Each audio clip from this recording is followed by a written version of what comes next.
ஒரு சின்ன அட்வைஸ் மட்டும் மைண்டில் வச்சுக்கோங்க. இந்த வயசுலேருந்தே மைண்டில் வச்சுருந்தீங்கன்னா உங்கள் லைஃப் எண்டாகிற வரைக்கும் இட் வில் ஹெல்ப் யூ இன்ஷா அல்லாஹ். ஓகேவா? ஒரே ஒரு விஷயத்துல நம்ம எப்போவுமே கரெக்டாக இருக்கணும். அல்லாஹ்வுடைய விஷயத்துக்கு பிறகு அல்லாஹ்வுக்கு செய்ய வேண்டிய விஷயங்கள் எல்லாம் கரெக்டாக செஞ்சதுக்கப்புறம் ஒரே ஒரு விஷயத்துல ரொம்ப கேர்ஃபுல்லாக இருக்கணும். அந்த ரொம்ப கேர்ஃபுல்லாக இருக்கக்கூடிய விஷயத்த அல்லாஹ்வே சொல்கிறான். وَقَضَى رَبُّكَ أَلَّا تَعْبُدُوا إِلَّا إِيَّاهُ وَبِالْوَالِدَيْنِ إِحْسَانًا. அல்லாஹ்வுடைய ஃபர்ஸ்ட் அல்லாஹ் ரப்புல் ஆலமீன் நமக்கு சொல்ற ஆப்ளிகேஷனே என்ன வணங்குங்க, என்ன ஒர்ஷிப் பண்ணுங்க, என்னை தவிர யாரையும் நீங்க ஒர்ஷிப் பண்ணாதீங்க. இதான் ஃபர்ஸ்ட் ஆப்ளிகேஷன். நீங்க ஹியூமனா, மனுஷனா, ஒரு மென்னா நீங்க செய்ய வேண்டிய முதல் ஆப்ளிகேஷன் அதுதான். அதுக்கு பிறகு அதுக்கு நெக்ஸ்டா நீங்க செய்ய வேண்டிய ஆப்ளிகேஷன் என்னுடைய கடமைகள்ல வபில் வாலிதைனி இஹ்சானா. உங்க பேரண்ட்ஸ் இருப்பாங்கல்ல, உங்க அம்மா அப்பா இருக்காங்கல்ல, அவங்களிடத்துல ரொம்ப நல்ல முறையில நடந்துக்கோங்கிறான்ல. ஏன்னா அல்லாஹ்வுக்கு பிறகு இந்த பூமியில நம்ம வர்றதுக்கு காரணம் யாரு? ரீசன் யாரு? இன்னைக்கு நான் இங்க இவ்வளோ வயசுல உட்கார்ந்துருக்கேன்ல, இதுக்கு ரீசன் யாரு? நீங்க உட்கார்ந்துருக்கிறதுக்கு ரீசன் யாரு? அல்லாஹ் ரப்புல் ஆலமீன் டைரக்டா பூமியில அப்படி நம்மளை தூக்கி போடல. ஒருத்தவங்களோட வயிற்றுல அல்லாஹ் குழந்தையா கொடுத்து அவங்க 10 மாசமா அதை சுமந்து அதுக்கப்புறம் தான் நம்ம இந்த பூமிக்கு வந்திருக்கோம். கரெக்டா? அதனாலதான் அவங்க தான் நமக்கு ரீசன். அல்லாஹ் அதை குர்ஆன்ல சொல்றான், வஸ்ஸைனல் இன்சான பிவாலிதைனி இஹ்சானா ஹமலத்துஹு உம்முஹு வஹ்னன். உங்க தாய் உங்களை கஷ்டத்துக்கு மேல கஷ்டப்பட்டு 10 மாசம் உங்களை சுமந்து பெற்றிருக்காங்க. அந்த கஷ்டத்துக்கு ஈக்குவலா எதுவுமே கிடையாது இந்த உலகத்துல.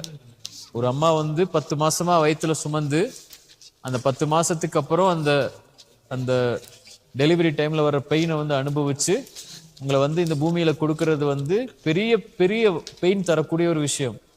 அது 10 மாசமா பேஷன்ஸா இருந்து பொறுமையா இருந்து உங்க அம்மா உங்களுக்கு இந்த பூமியில இருந்து இந்த பூமிக்கு நீங்க வர்றதுக்கு ரீசனா இருந்திருக்காங்க. அதனால அல்லாஹ் தான் அதுக்கு ரீசன், மெயின் ரீசன் அதுதான். அல்லாஹ் தான் அதுக்குரிய காரணம். அனிஷ்குருலி, அதனால எனக்கு நீங்க நன்றி சொல்லுங்க. அல்லாஹ் சொல்றான், அது காரணம் நான் தான் அந்த தாயுடைய வயிற்றுல குழந்தைய கொடுத்தேன். அதுக்கப்புறம் அவங்க வெளியே வர்ற வரைக்கும் நான் தான் பாதுகாத்தேன், நான் தான் சாப்பாடு கொடுத்தேன், எல்லாமே சரி. அனிஷ்குருலி, அதனால எனக்கு நன்றி செலுத்துங்க. அதுக்கு பிறகு நீங்க நன்றி செலுத்த வேண்டியது யாருக்கு? யாருக்கு? யாருக்கு? பேரண்ட்ஸ்க்கு போயிட்டு தேங்க்ஸ் அப்பா, தேங்க்ஸ் அம்மான்னு சொன்னா மட்டும் பத்தாது. அல்லாஹ் அது எப்படின்னு சொல்லி கொடுக்குறான். கதா ரப்புக அல்லா தஅபுது இல்லா இய்யா வபில் வாலிதைனி இஹ்சானா இம்மா யபுலுகன்ன இன்தகல் கிபர் அஹதுஹுமா வ கிலாஹுமா. அவங்க எல்லாம் வயசாவாங்க. நீங்க வளர வளர வளர வளர உங்க அப்பா அம்மாவுக்கு வயசாகிக்கிட்டே இருக்கும். கரெக்டா? நீங்க பிறக்கும் போது உங்க அப்பா அம்மாவுக்கு ஒரு 26 வயசு 28 வயசு இருக்குமா? இப்போ நீங்க வந்திருக்கும் போது அவங்களுக்கு 32 33 ஆயிருக்கும். நீங்க கொஞ்சம் வளர்ந்து வரும்போது அவங்க 40 வயசு ஆயிடுவாங்க. அதுக்கப்புறம் அவங்க 50 வயசு ஆயிடுவாங்க. அதுக்கப்புறம் அவங்களால முடியாம ஆயிரும். நடக்க முடியாது, அவங்களுக்கு உட்கார முடியாது, கால் வலிக்கும், கை வலிக்கும். இப்படி ஒரு காலம் வரும்போது இம்மா யபுலுகன்ன இன்தகல் கிபர் அஹதுஹுமா வ கிலாஹுமா, அதுல ஒருவரோ அல்ல 2 பேரும், அம்மாவோ அல்லது அப்பாவோ 2 பேருமோ வயசாயிட்டாங்கன்னா ஃபலா தக்குல் லஹுமா உஃபின், அவங்கள பார்த்து நீங்க சீன்னு சொல்லாதீங்க. சீனா என்ன? என்னால முடியாது போங்க சீ அப்படின்னு சொல்லிடாதீங்க. ஃபலா தக்குல் லஹுமா உஃபின் வலா தன்ஹர்ஹுமா, அவங்கள நீங்க விரட்டாதீங்க, வெறுக்காதீங்க. வகுல் லஹுமா கௌலன் கரீமா, அல்லாஹ் ரொம்ப மென்மையா சில இடங்கள்ல பேசுவான். குர்ஆன்ல அல்லாஹ்வுடைய லாங்குவேஜ்ல ரொம்ப மென்மை இருக்கும் சில இடத்துல. அந்த மாதிரி அல்லாஹ் சொல்றான், வகுல் லஹுமா கௌலன் கரீமா, ரொம்ப கண்ணியமான வார்த்தைகள் இருக்கும்ல, அந்த வார்த்தைகளை மட்டும் அவங்க முன்னாடி நீங்க யூஸ் பண்ணுங்க. வக்ஃபில் லஹுமா ஜனாஹ ذுல்லி மினர் ரஹ்மா, உங்களுக்கு மெர்சின்னு உங்க ஹார்ட்ல ஏதாவது இருந்துச்சுன்னா அதை அப்படியே அவங்க முன்னாடி கொண்டு போய் வச்சிருங்க.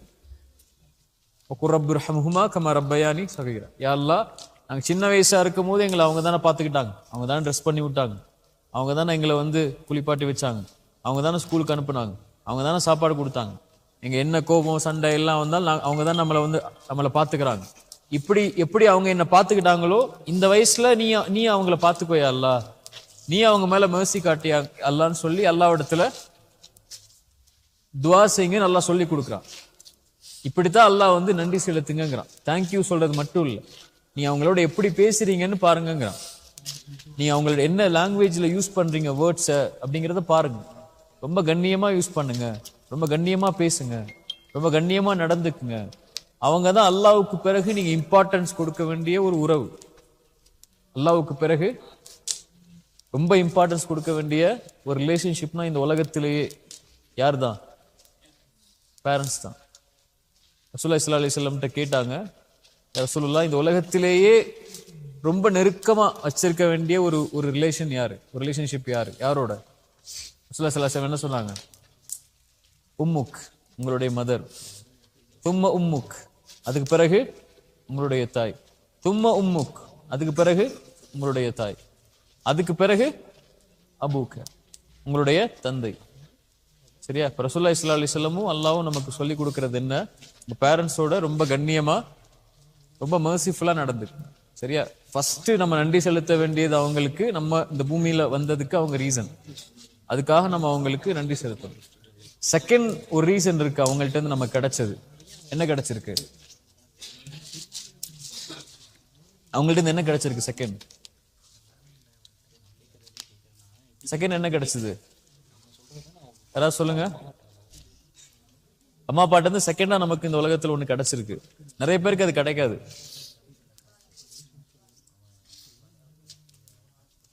என்ன கிடைச்சது? இந்த ஃபெய்த். ரசூலுல்லாஹி ஸல்லல்லாஹு அலைஹி வஸல்லம் சொன்னாங்க, எல்லா குழந்தையும் அல் ஃபித்ரா, இயற்கையா தான் பிறக்குது, முஸ்லீமா தான் பிறக்குது. அல்லாஹ் ஒருவனா மட்டும் வணங்குறதுக்கு தான் பிறக்குது. கிறிஸ்டினாவோ ஜீவாவோ எந்த குழந்தையும் பிறக்கிறது இல்லை. யார் மாத்திரா? அவங்களுடைய பேரண்ட்ஸ் தான் மாத்திடுறாங்க. ஜீவாவோ கிறிஸ்டினாவோ அல்லது வேற ரிலீஜனை ஃபாலோ பண்றாங்களாவோ. நம்மளை எதா ஆக்கியிருக்காங்க? அவங்க முஸ்லீமா ஆக்கியிருக்காங்க. யார் மூலியமா? அல்லாஹ்வுடைய ஹிதாயத் மூலியமா நம்மள முஸ்லீமா ஆக்கியிருக்காங்க. இந்த உலகத்துல நம்ம அம்மா அப்பாவுக்கு எதுக்கு நன்றி செலுத்தினாலும் செலுத்தாட்டாலும் பிரச்சனை இல்லை. ஆனா இந்த ஒரு விஷயத்துக்கு நன்றி செலுத்தாம இருந்தா அதை விட பெரிய ஒரு நஷ்டம் இல்லை. நீங்க வாழ்க்கை ஃபுல்லா சுஜூது செஞ்சு அல்லாஹ்வுக்கு நன்றி சொன்னாலும் இந்த ஒரு நன்றிக்கு ஈடாகாது. அம்மா அப்பா நமக்கு வந்து வெல்த் கொடுக்காம இருக்கலாம், அல்லது பெரிய வீடுல நம்ம தங்க வைக்காம இருக்கலாம், அல்லது பெரிய பெரிய பெரிய பெரிய கார்ல நம்மளை கூட்டு போகாம இருக்கலாம். ஆனா நமக்கு அம்மா அப்பா கொடுத்ததுல பெரிய பெரிய வெல்த் என்ன?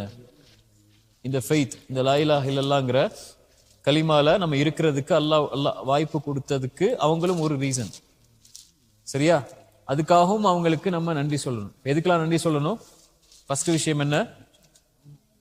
இந்த பூமியில லைஃபை நமக்கு கொடுத்ததுக்கு. ரெண்டாவது விஷயம் என்ன? ஃபெய்த். எப்படி தேங்க்ஸ் சொல்லணும்? தேங்க்யூங்கிற வார்த்தையில மட்டும் இல்லை, எப்படிலாம் ஆக்ஷனா இருக்கணும். அது அவங்கள்ட்ட பேசுறது கண்ணியமா பேசணும். அவங்கள்ட்ட யூஸ் பண்ற வேர்ட்ஸ் ரொம்ப கண்ணியமான வேர்ட்ஸா இருக்கணும். அவங்க முன்னாடி நம்ம இருக்கும்போது கண்ணியமா உட்கார்ந்து இருக்கணும், கண்ணியமா நடந்துக்கணும். ஏன்? இது யாருடைய கட்டளை? இது அல்லாஹ்வுடைய கட்டளை. அவங்களுக்காக அதிகமா துஆ செய்யணும். இந்த ஒரு கேரக்டர் நம்ம லைஃப்ல இருந்துச்சுன்னா, நம்ம லைஃப்ல எவ்வளோ பெரிய இது இருந்தாலும் அல்லாஹ் நம்மளை காப்பாத்திடுவான். இந்த ஒரு கேரக்டர் இருந்துச்சுன்னா நம்ம லைஃப்ல எவ்வளோ தூரம் போனாலும் அல்லாஹ் நம்மளை பாதுகாத்துக்கிட்டே வருவான். சரியா? இந்த ஒரு கேரக்டர் இல்லைன்னா, இந்த ஒரு வொர்ஷிப் இல்லைன்னா, அல்லாஹ்வுக்கு செய்ய வேண்டியதுக்கு அப்புறம் அல்லாஹ் நம்மளை பாதுகாக்கவே மாட்டான் எந்த இடத்துலையும். அல்லாஹ்வுக்கு ரொம்ப கோபமான செயல் பெற்றோர்களை காயப்படுத்துறது, பேரண்ட்ஸை கண்ணியம் இல்லாம நடத்துறது, பேரண்ட்ஸ்ட கண்ணியம் இல்லாம பேசுறது.